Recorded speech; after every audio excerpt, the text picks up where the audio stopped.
We are going to be the scriptures, man. Okay? That's going to be the beautiful thing about being in the kingdom, man. We're going to be in righteous bodies. We're not going to have wicked thoughts anymore. Just like Yahweh Shah said, he's the word. He was perfect. This is 1 Corinthians chapter 15, verse 34. Awake to righteousness and sin not, for some have not the knowledge of God. I speak this to your shame. Read that again. 1 Corinthians chapter 15, verse 34. Awake to righteousness and sin not. Yeah, awake to righteousness and sin not. Okay? Yeah, awake to this truth and sin not, man. Sin no more, man. You know? Because, hey, man, it was a beautiful thing. If you read about when Yahweh Shah was on the scene, Yahweh Shah, you said, Yahweh Shah, you said, he had loved ones. Why do you think the Lord was always stressed out, man? Because he didn't want to see our people like that, man. Every day we got to watch our people be wicked, man. There's nothing we can do about that. Okay? But see, here's the thing. Here's another approach. You don't always have to pray curses on nobody. Neither. You can pray that that person repent. And that's something that Yahweh Shah would have did. Alright? And some brothers got that mindset that they got to pray a curse on everybody that do wicked. Didn't you do wickedness? Were you perfect before you came in this truth? Alright? Don't you want Yahweh Shai to forgive you, but you don't want to forgive other men that commit sin or that was doing the same thing that you were doing? Were you not hard-headed at one time? The scriptures say if one of you brothers can get it, I believe it's in Psalms, to pluck out either in Psalms or Matthew, to pluck out I forget what scripture is. I think it's in Psalms or Matthew. This is St. Matthew chapter 7 from the top. Judge not that ye be not judged. Yeah, judge not that ye be not judged. Read. For with what judgment ye judge, ye shall be judged. Yeah, so if you're going to judge somebody of a judgment, you make sure that you're not doing it. But like I said, as us being in this flesh or these chains of darkness, all of us got to remember that at one time we committed wickedness, man. We all got to remember that, man. Even if a brother do something wrong, hold that. And if you all can get that scripture where it says a righteous man falleth 7 times and get it back up. But the scriptures say that a righteous man falleth 7 times and get it back up. All right? And it also, too, I don't know, I think this is in, I think this is in John. You got that scripture? Okay, and then there's one more where the Lord said, forgive them because they know not when they was beating on him and stuff. And he was on his way to the cross. I don't know if you all know that scripture. But, this is Proverbs chapter 24, verse 16. You said what? No, we teaching about the Bible. Proverbs 24, 16. Because we record it so people around the world can see the good word. You know how the Lord went around and was teaching people? So that's what so modern day we record us reading the Bible so that people around the world who might not see us on the streets can hear us. Yeah.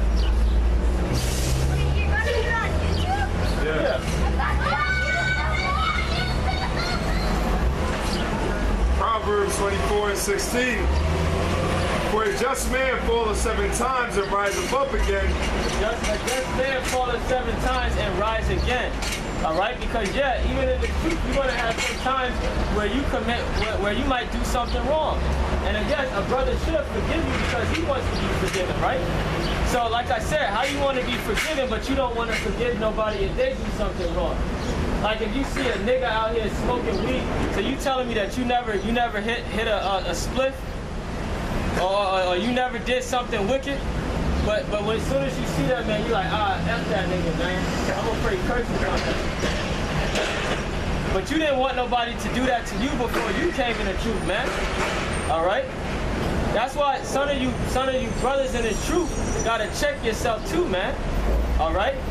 And I'm speaking in general. This ain't throwing no shots at nobody specifically. This is speaking in general as a whole. Because there is a lot of brothers that do it. And even for myself, I've even told myself that if a brother do something wrong, I have to learn to forgive. The scriptures say, I don't know if you all know that scripture too. It's in the New Testament, where he says, grudge not against one another. Basically, not to hold a grudge against somebody. Okay? Because you're not supposed to hold a grudge against nobody, man. That's wicked. Nobody's perfect, man. Okay?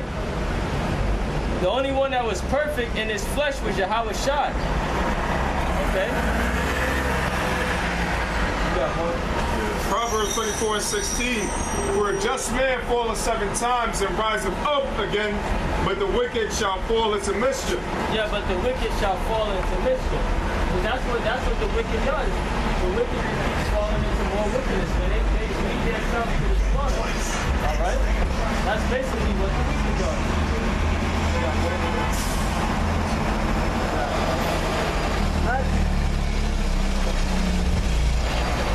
This is Matthew chapter 7, verse 13. Enter ye in at the straight gate.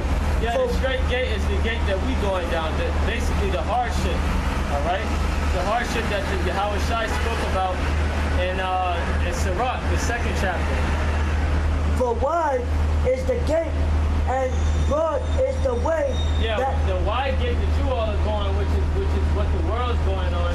It's a wide gate because there's so many going on that gate, and it's easy to go on that gate. It's easy to commit wickedness. It's like it's easy for a woman to cheat on her husband, but it's hard for her to be faithful. It's easy for a nigga to commit adultery, but it's hard for a nigga to get a woman without a man. That's how wicked our people are, man. That's how wicked they've become.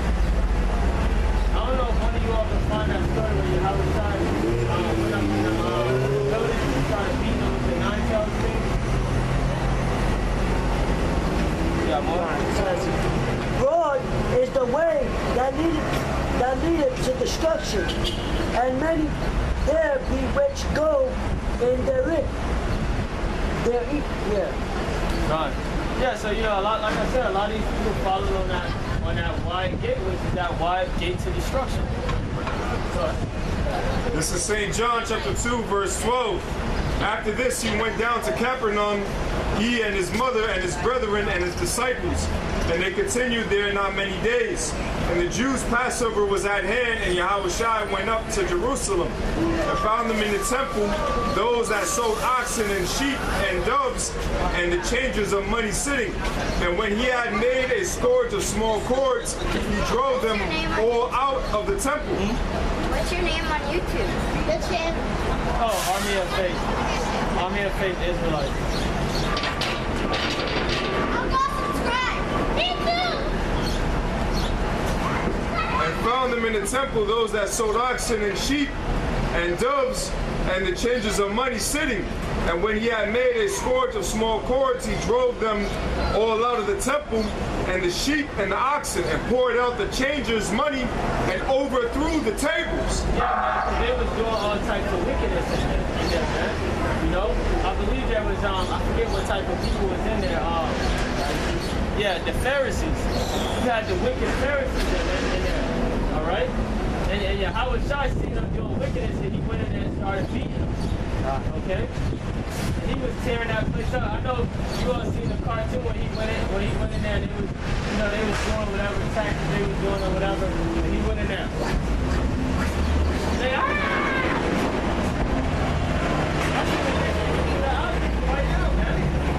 I would love to do that, man. To beat these people with 9 tails, man. 9 different whips, man. You get hit with all types of whips, man. That's what these people need, man. They need a nice, good ass whipping, man. All right? A lot of these, to be honest, an ass whipping will even help a lot of these people. A lot of these people need to die and just come back.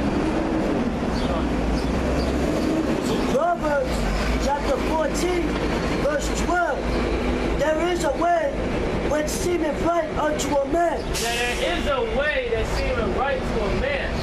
But see, to you niggas out there, the way you are living, it seems right. Even though it's not. Because I'm going to tell you this. Most of the time, anything that seems right is wrong, and something that seems wrong might be right. All right? And that's it. Just think about that for a second. but the end thereof are the ways of death.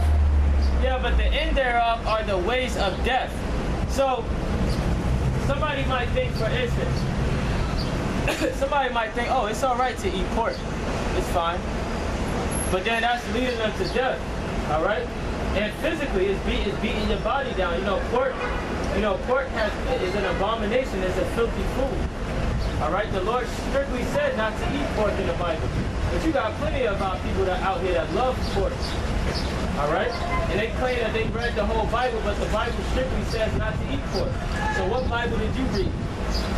Now, you got people out here that also think that it's wrong for you to, it's wrong to follow the dietary law, because they say, oh, it was the Old Testament. Well, didn't the Lord say that I came to fulfill the law, not to destroy the law? Which means that the law is still in effect. But see, that's the dumbness of these people.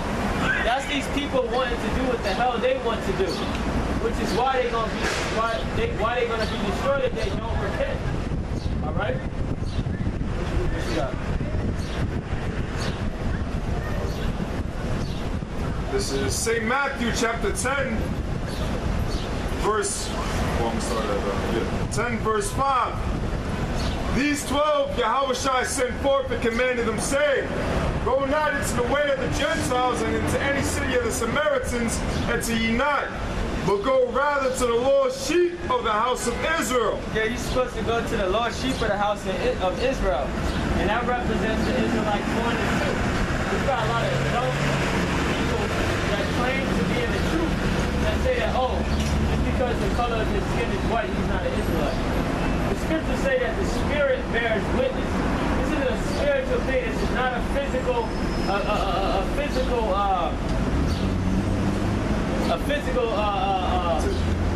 competition. But go rather to the lost sheep of the house of Israel, and as ye go, preach, saying, the kingdom of heaven is at hand. Yeah, the kingdom of heaven is at hand. All right? Because once this place is out of here, the kingdom of heaven is going to be established physically on the earth. And you won't see bonehead niggas in these nasty little holes out here walking around anymore, man. All right? Because hey, tonight's about to be the Shabbat. You're gonna have a lot of these nasty niggas and nasty hoes walking around, man, acting stupid. This is Ezekiel. Should you got some? Oh yeah, fine. You got some, right? Come, yeah. This is Romans chapter 8, verse 4.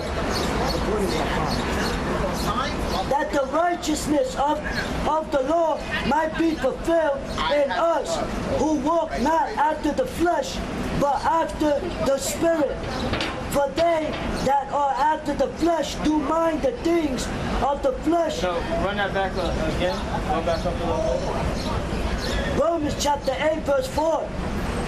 That the righteousness of the law might be fulfilled in us, who walk not after the flesh, but after the Spirit. We don't walk after the things of the flesh. We walk after the things of the Spirit. All right, we're seeking for spiritual treasures, not physical treasures. Now, don't get me wrong. If you can do all right in this society, do what you got to do until this place is destroyed. You got a lot of brothers that push that vibe like you got to work a minimum wage job until this place is destroyed. There's no scripture that says that. If you got a decent job, do what the hell you got to do to maintain until this place is out of here. If you can open up a business, open up a business. All right? Do what you got to do to get your bread, to get your daily bread. All right? No, you read it. That was it? Verse 5. For they that are after the flesh do mind the things of the flesh, but they that are after the Spirit, the things of the Spirit. Verse 6. For to be carnally minded is death, but to be carnally minded is death. There's another scripture that says to be carnally minded is enemy. I believe I said the word. Enmity to the Lord, you know. Basically, you think of the Lord being a carnal minded minded is sin. Right. But to be carnally minded is death. But to be spiritually minded is life